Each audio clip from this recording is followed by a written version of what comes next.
Мына кээ бир инсандарыбыз бар, Алла разы болсын, сода бүткөндөн кийин үстүнө бир картошка кошот дагы разы болуп коюңуз дейт. Ушул адамдын акысы менде калып калбасын дегени таксылар.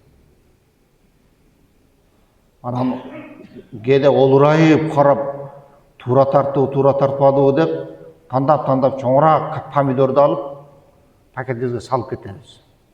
Бул сенин акың эмес туган.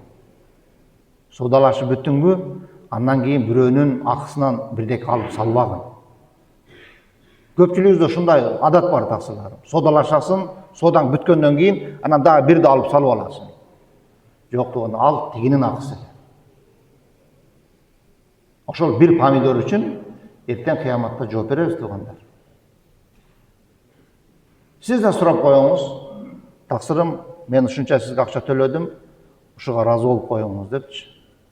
Эгерде кимде содада ушундай ыраазычылык суралган болсо, иншалла биринеле ошонун содасында дайыма алдыга жылуу боло берет.